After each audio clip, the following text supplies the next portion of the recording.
যে ছেলেটাকে পৃথিবীতে আসতেই দিতে চাননি তার মা, আজ সেই ছেলেকেই পুরো পৃথিবী চেনে। হ্যাঁ, আমি বলছি ক্রিশ্চিয়ানো রোনালদোর কথা।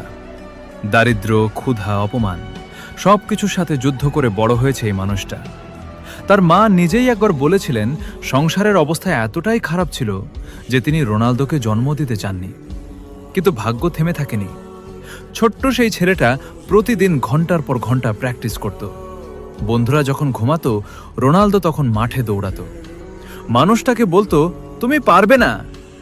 আর রোনালদো প্রতিবার উত্তর দিয়েছেন নিজের পরিশ্রম দিয়ে। আজ তার নাম ইতিহাসের পাতায় লেখা। 5টা ব্যালন ডিওর, অসংখ্য গোল, কোটি কোটি ভক্ত। কিন্তু তার সবচেয়ে বড় পরিচয়, সে কখনো হার মানেনি। আর এজন্যই বিশ্বের কোটি কোটি মুসলিম তাকে ভালোবাসে, কারণ তিনি সবসময় মানুষের পাশে দাঁড়ানোর চেষ্টা করেছেন।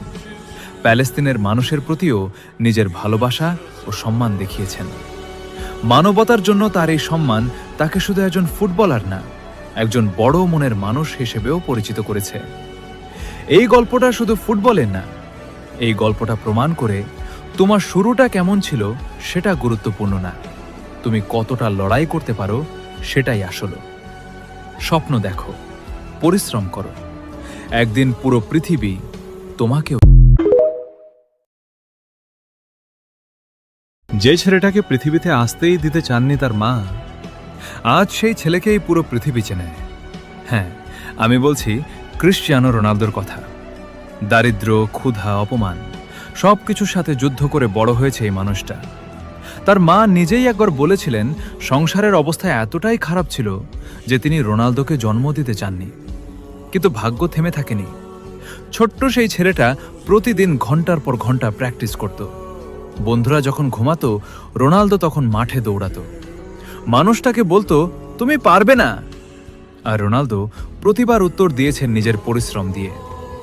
আজ তার নাম ইতিহাসের পাতায় লেখা। 5টা ব্যালন ডিওর, অসংখ্য গোল, কোটি কোটি ভক্ত। কিন্তু তার সবচেয়ে বড় পরিচয়, সে কখনো হার মানেনি। আর এজন্যই বিশ্বের কোটি কোটি মুসলিম তাকে ভালোবাসে, কারণ তিনি সবসময় মানুষের পাশে দাঁড়ানোর চেষ্টা করেছেন। প্যালেস্তিনের মানুষের প্রতিও নিজের ভালোবাসা ও সম্মান দেখিয়েছেন। মানবতার জন্য তার এই সম্মান তাকে শুধু একজন ফুটবলার না, একজন বড় মনের মানুষ হিসেবেও পরিচিত করেছে। এই গল্পটা শুধু ফুটবলের না, এই গল্পটা প্রমাণ করে তোমার শুরুটা কেমন ছিল সেটা গুরুত্বপূর্ণ না, তুমি কতটা লড়াই করতে পারো সেটাই আসল। স্বপ্ন দেখো, পরিশ্রম করো, একদিন পুরো পৃথিবী